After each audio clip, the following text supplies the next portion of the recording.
Welcome to On the Edge with April Mahoney Brains.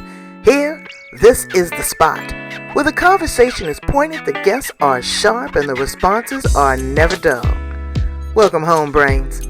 There's only one requirement to hang out on the edge, is that you open your big brain and close your small mind. Did you bring your thinking caps? It's time to put them on, because the conversation starts now.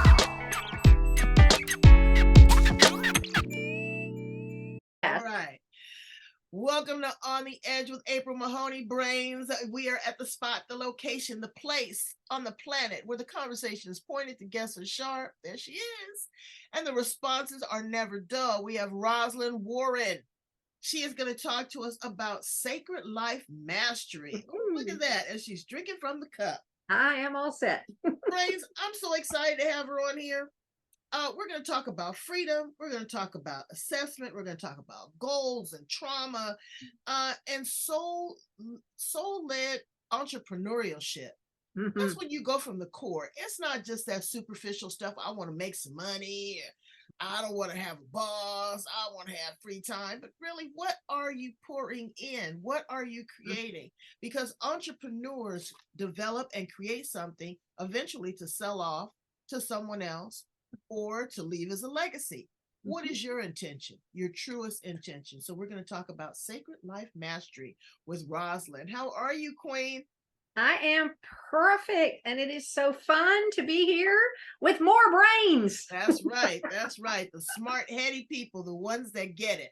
Please share with us how you show up in the world.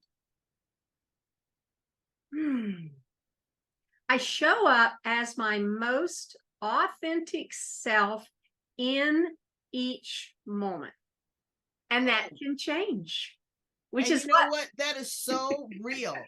That is so real, because people always have this grandiose long-term 5 years, 6 year, but we live moment by moment. I can tell you how many people I've seen one day and the next day they went on to glory. Yeah. Well, I used to play on Periscope. I actually miss Periscope terribly. So any of you who remember Periscope, and I used to say, I am not here to convince you of anything. That is not my job. But I am here to share with you my excitement about what I have found that works for me. So therefore, it is my truth today.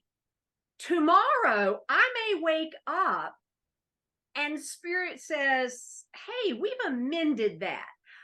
I will come back and go, hey, and this is the key.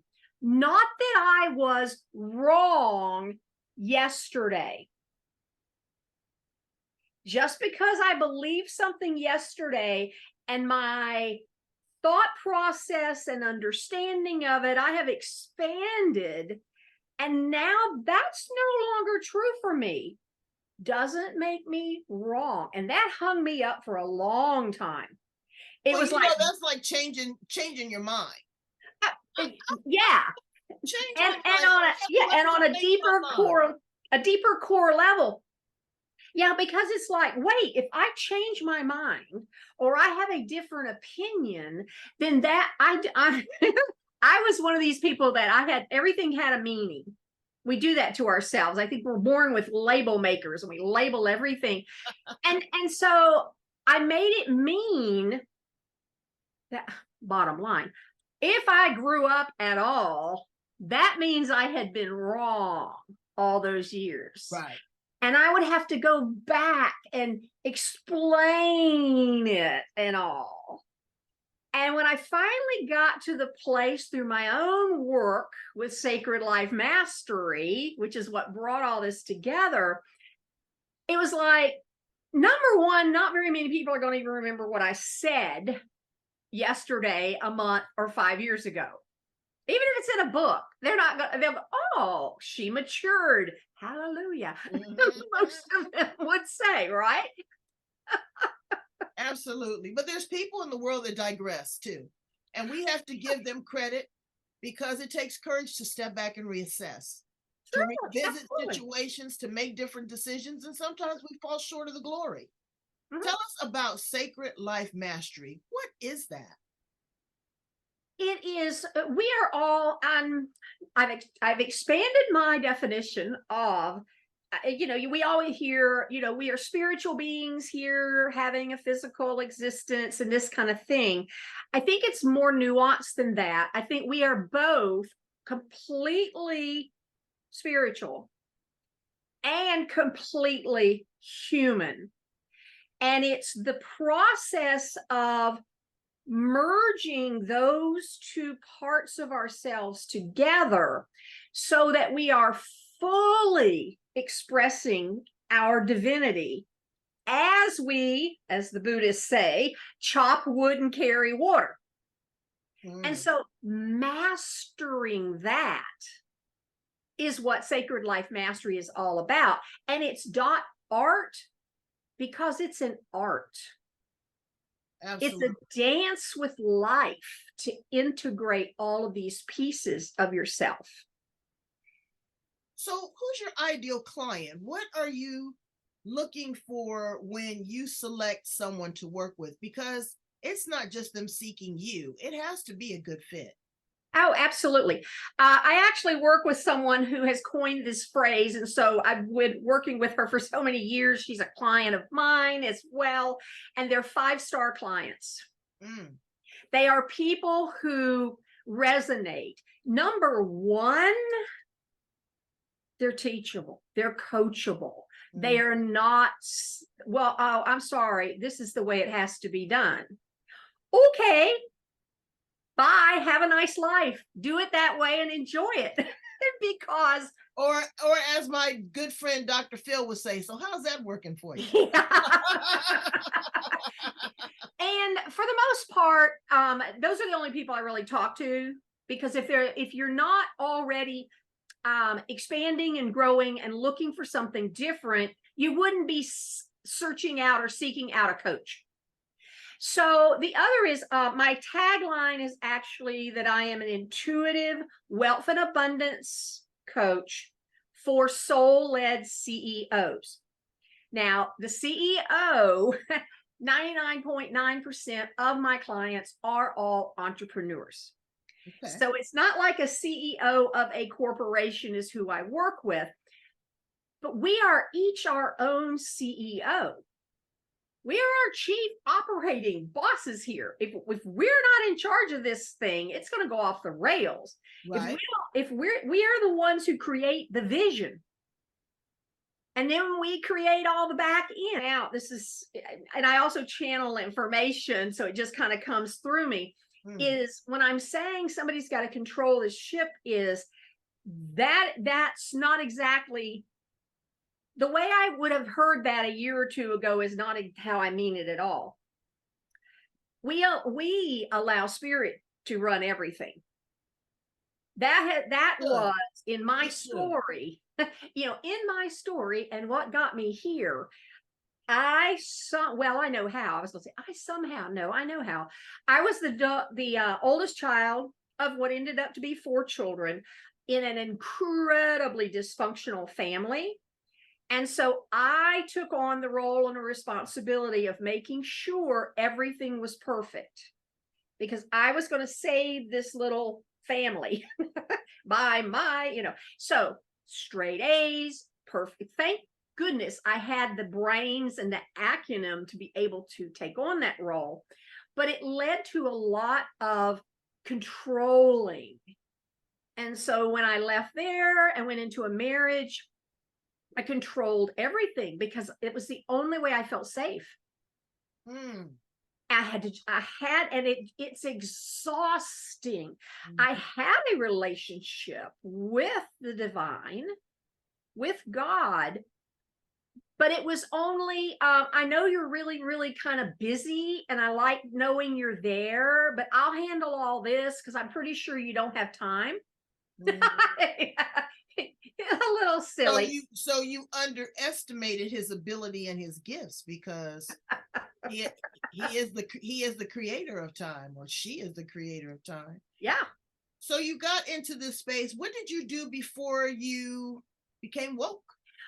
Well, what is so interesting is what I'm doing today, I have done since I was a child.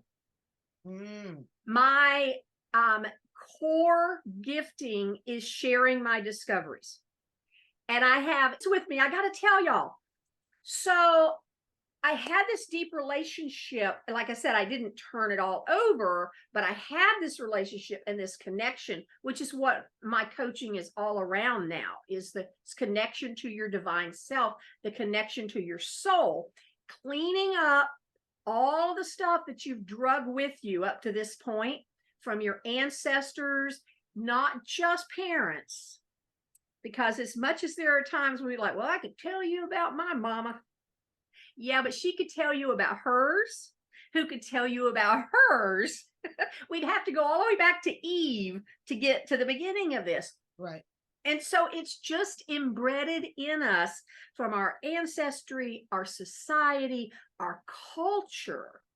All of these misconceptions and learnings that we have and we carry around. And again, with our label maker, we label them. I'm good, I'm bad, I'm this, I'm that. Oh my goodness, all that stuff.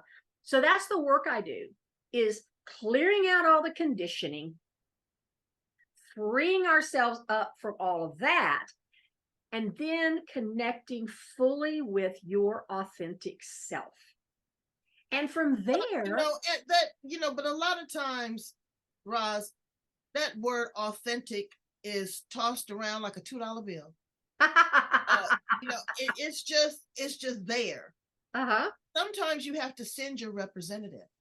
Sometimes you can't be your true authentic self for a variety of reasons. Sometimes there's fear, sometimes there's safety, sometimes there's you don't know who you are. You're in discovery. You're a seeker. Yeah. Sometimes you've regressed backwards. There's shame. There's a lot.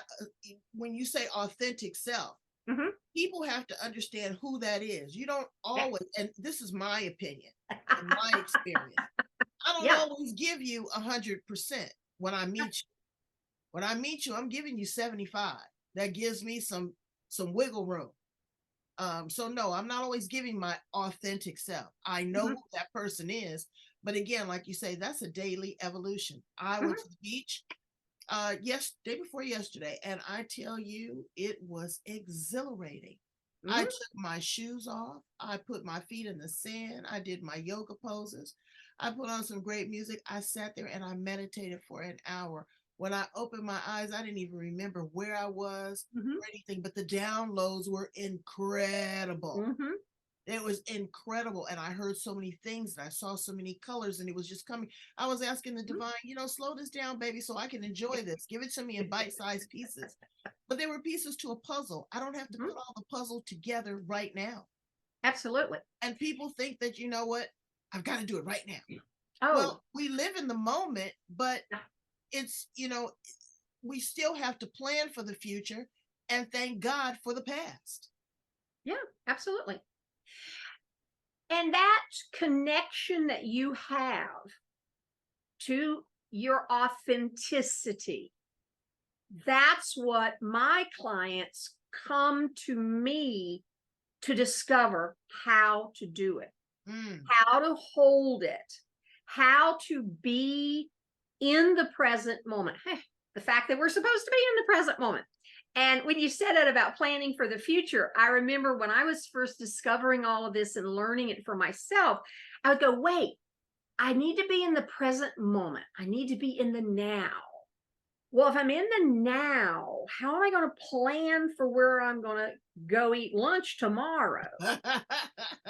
Or, heaven forbid, what we're doing at Christmas. If I'm in the now, how do I make plans? What? I don't understand that. And finally, sifted through my brain, in this moment right now is the time that I am here with you and with all of the brains. And it's delicious and I'm excited. It is not time to decide where I'm going to lunch tomorrow. Right. Now, when you and I complete in that moment, maybe the time to decide what I'm doing for lunch. It may be the time to decide where I will be. Actually, it's going to be where I'm going to be on my daughter's birthday next year because I'm making a reservation. So you're making plans in the calendar future when it's the proper moment to do it. Right. What we do is we live anywhere but the moment. Our egos don't like us being in the present moment. But we're either thinking about the past or we're already in the future. So I'm here with you. I'm not fully present with you. I'm not fully present with all the brains. I am thinking in my mind, well, wait, we need to get through with this because I got things to do. There are a dozen things on my list. I am giving it out. Are you? Yeah, the distractions. Off and running. And the other thing that it does is it wears you out. Mm-hmm. We have so much energy in our systems. And when we are, it's like, I am not a big protection person. I do use the word protection. I do have a routine I do every morning to shield and seal my aura and my field. But it's protection not from things. But it's like how you protect your Chanel number 5. Your Chanel number 5 lives in a beautiful bottle. It is never uncapped unless you are using it. And then that cap goes right back on it. Mm-hmm. And heaven forbid it gets spread out because it's going to be dissipated and gone. Mm-hmm. This is the same thing you're doing with your energy and your essence. Mm-hmm. Is you are keeping it within yourself. And your idea of, wait, when I meet somebody, I'm not giving them 100% of my time. You can be 100% your authentic self and still have boundaries. In fact, you must have boundaries to operate moment to moment as your authentic self. And people will say, well, wait, because we work too on, most of us have, depends on your life and what's happened. You either have a fence or a fortress built around your heart. Mm-hmm. And when you are protected in that way, love can't get in or out. Mm-hmm. And so we work with people about lowering the guards, breaking down the wall, and they're like, well, but then I'm just gonna, no, that's no boundaries. Mm. So you never will have a completely open heart. Mm-hmm. An open heart, completely open heart would be like you have a brand new baby and you take it out and you put it on the street. Anybody can walk by and spit on it. Doesn't matter. I'm open. You can have my baby. Yeah, no. But the shielding or the protection, if you will, that you put around your heart is gossamer. It's created by spirit. Mm. It's so fine that the only energy that can flow through it is the highest vibration energy there is, which is love. So love can come into your heart and you can flow love out to others and to the world. No other energy can touch you in your heart. Let me ask you a couple questions. Sure. What was your aha moment? I'm sure that, like you said, you've had this since you were a child. Mm-hmm. When did you really hone into it, develop it, and now teach it and work with clients? What made you do that? Yeah, doing what I'm doing now. And it's around the age that it happens for most people, but I was around 50. Mm-hmm. And I remember it like yesterday. I was sitting on the couch. We had 2 children and they were 8 years apart, which I realized at that point that was the mistake. I didn't want 2 in diapers, but then that first one left. I'm like, dang, we got 8 more years with this other one. So he was gone. So, technically I was empty nester, and it was just all the stuff. And I say, because it's basically true, I was sitting on the couch in the fetal position, basically sucking my thumb. And I'm, having this conversation with God, and I'm like, look, this is not fun. It stinks. And if this is really all there is to life, I'm done. I'm just not going to do it anymore. I've been keeping, I have been holding this together for all these years, and I can't do it anymore. I give up. And the angels sang because they're like, yes. So the other magic word, surrender. You know what? If I hear that word one more surrender, I love surrender. Let me tell you, I had a meditation about a week ago, and I get goose pimples. Ooh, let me catch my breath. The download was surrender, was to give it over. And I'm like, what? Give it over? Let somebody else control it? Said, get in the back seat and let somebody else drive. Surrender this situation. Just let it go. I'm listening to a book, Jada Pinkett Smith's book. Mm-hmm. What was it? Surrender. Mm-hmm. I was just talking to one of my other guests. What is it? So, you know what? I'm going to have to just take off all my clothes and stand butt naked in the middle of the street and hold my hands up. You know, surrender. It is. And I keep saying, okay, look, am I being too literal with this? Or just am I being too superficial with this? Because it keeps coming up. It keeps coming up. So there is something that I may be still holding on to, or I need to carry this out for a longer duration of surrender. Well, maybe this will help you, because this is how I've ended up, framing it, and how I work with my clients with it. We all have a bus.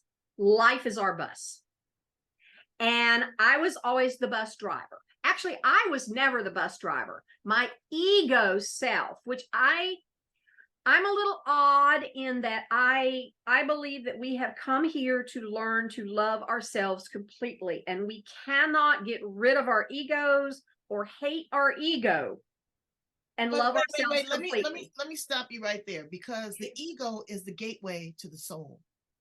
Well, the way I see it, the ego is your personality. The ego is the part of you that differentiates you here in this life as April and me here as Roz, because in our essence, we're the same. We are no different. So it's our ego that comes in, and it's our personality part. So we got to love it. But what has happened is, without knowing any better, because of how we were raised in society and all the alls, not blaming anything, just understanding, ego has driven our bus. And when our ego drives the bus, it's like giving the keys to the 2-year-old. They just go crazy. So in the beginning, surrender was taking the ego out of the driver's seat and sitting it usually like 2 seats behind you. So it's still backseat driving, and you drive the bus. So now you're in charge of the bus, and you're driving your bus, and ego's over here, yakety, yakety, yakety, yakety. You think you made the right turn? Do you think you really should do this? Maybe we shouldn't do that. I don't know. That's what I was surrendering from, was that position. Now, spirit drives my bus. I am not the backseat driver to spirit. I tried that for about a week and went, well, this is no better. I sit about 5 rows back on the opposite side, enjoying the view, flowing through life, relaxed, happy, peaceful. Ego, is at the back of the bus with the jacks and the colors and the crayons, having a good time. So that's how my surrender looks. Spirit drives my bus. Spirit informs me on what are we doing next. Okay. So what do you say to the person that is an atheist, that doesn't believe in the... How's that working out for you? No. And no, I get what you're saying, but some people that's all they know. Yeah. That's all that's all that they're willing to accept. Okay. Number one, they're not my clients. Right. Because I have a different worldview. Number two is Eckhart Tolle talks about this, and we play it out ourselves. Suffering is the greatest consciousness facilitator there is. Something will happen in their life. What is that other saying? They say there are no atheists in foxholes. Something will happen in their life where they must come face to face with the fact that they cannot control it all. And from there, they've now surrendered. Right. They might not use the word, but they have now cracked open a space for the knowing that they have been created by something bigger than themselves. And all of that, which it's just ingrained conditioning. They learned the belief that there is no higher power somewhere from somebody. Right. Now, I will share with you, and this was a massive thing for me. Oh my goodness, I don't know how long it took me to actually get over the shockwave of this. Because I was raised with this idea that if there was anyone who, was not on the straight and narrow and living their life right, it was my responsibility to bring them along, change their minds, fix them, all of the alls. Deadly combination for a coach. And when I finally came to the understanding, I also have the understanding that I know everyone does not have, which it doesn't matter whether you have it or not, but I don't believe this is the only time I'm going to live here on planet. As Roz, this is the only time I'm showing up here. But I don't believe that I will never be back. So it fits my cosmology now to go, okay, this is not my only rodeo. This is not my first rodeo. It's not my only rodeo. There are people physically living on planet Earth today who in their karmic soul journey will not come to the understandings you and I have about spirit. And that's okay. It's not time for their soul to get that.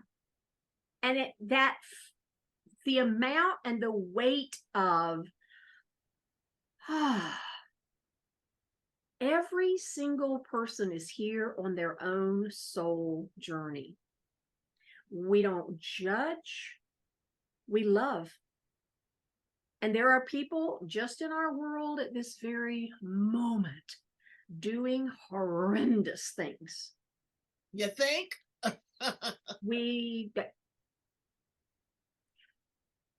To soothe some folks who might need the soothing. There's a line of thinking. This line of thinking came from a question where someone was asking about whether you should be vegan because animals suffer. And what the answer was, do you think that cow did not know before it came as a cow that it was going to be on your dinner plate? And so all of these people who are suffering in this moment, as the individualized ego person, they are suffering. And we have great love and great compassion for all of them. But on the soul level, they said yes to that assignment. Look, we're going to have this big thing go down in 2023, and it's going to really be wild for the world. It's going to crack the world open to more compassion and more love. It's going to, what we said, suffering. Suffering is the greatest consciousness facilitator. It is going to wake so many people up. But we need participants to go and be part of this. And their souls said, yes, send me. Wow, that's deep. So tell us a little bit about your books. You are the author of how many books? 4 books? Yes. Well, I am the co-author of 4 books. Yes. And then I have authored a book about numerology that's mine completely. This is our brand new one. Wow. And it is called Success with Source. Wow. So we're talking in here about how different women, me included, we use vibrational alignment in our business. How one of the tips is, I know as all of us, we have 50 million things we need to do. The day never ends that our to-do list is not usually longer than when we started in the morning, because as we worked on things, more stuff got added. And so a great tip for how do you manage all of this stuff is, it's actually called the placemat theory. And it's the idea of taking your piece of paper out and listing out everything that you have to do. Now, it's not a to-do list. It's the universe's list. So as you're writing each of these items down, what you're doing is you're turning it over to the universe to work on it. You can imagine it's a little bunch of, what are we working on today? And I look through them, and one will be, oh, that one. Okay. And I put that down. Now, here's the reason. We all have our to-do list, and there's things on that list that we don't want to do. Right. It's like, oh my God, do I have to make that phone call? No, I have to make. If we just go, oh, I'm not making that phone call today. Okay. Because one day you're going to go, I'm going to call so-and-so. I'm going to take care of that right now. And you call up, and guess what? You get the woman who knows how to make things happen. She just got back from vacation. She solves your problems in a half a minute, and everybody is happy and laughing and blessing the world. Well, it's all about timing, and it's how you process things, and it's your perception and your intention. So there's 4 key elements that go into that. You know, you have to think about that as well. You are such a wealth of information and just such a joy. Please tell my brains how to get in contact with you, purchase a copy of the books, and work with you, Roz. Absolutely. Well, Success with Source and the other books are available on Amazon. And so, and I have an author page with everything listed. We didn't even get to my favorite topic, which is why we do the things like procrastination and wandering off to eat cookies in the middle of the day and all those crazy things. And it's due to a particular reason. And what I have for everyone today is my assessment. And it's called the Freedom Formula Assessment. And in 10 minutes or less, you're going to find out whether or not this particular roadblock to the success of your business is alive and well working in you. And so I know you'll have links for everything, but it is at sacredlifemastery.art/assessment. And I'd love everyone to grab that. And I'm at sacredlifemastery.art there all the time. You can set up a chat with me, and we'll have a conversation about where you're at. Ooh, are you driving your bus? Or have you surrendered and let ego step in? And I have surrendered and got me a cotton picking Uber driver. You totally surrendered. Woo. I am, and I'm just, I'm feeling good about it. The more and more that I hear it, the more that I know that it is validating what I'm feeling, what I'm doing. But I'm also hearing it to say, you know what? It's not over with. Continue with this. Continue in that same vein. And it's so wonderful to have great teachers like you that do the deep dive, but are willing to live in the moment with us, hold space with us. It is a continual expansion. You will never stop growing until you're through with life. What's there? The deal is they don't have anything to live for. Right. They've done everything. So right. I have a life vision that goes way past any age. Absolutely. And age is just a number. It's a matter of mind. If you don't mind, it doesn't matter. Brain, I need you to go in, love, like, share, and subscribe. Get with Roz and go deep. I mean, you know what? She's a wealth of information. Absolutely. The Encyclopedia Britannica has nothing on her. Oh, what is it now? Wikipedia? AI? Google? Let me tell you, she's got them all beat. I need you to go right here. You see this address right in your face? I need you to love, like, share, and subscribe. Love, like, share, and subscribe. I'm going to put all Roz's information in the back and in the show notes. Please show her that you value her, you respect her, you love her, and you're curious to see what is behind the sacred Life Mastery.Art. Thank you so much, Precious. I've enjoyed you so much today. Thank you. You're so good. Thank you, Brains. All right. Ooh, did you get all that? I got it. Love you, Brains. Have a good day.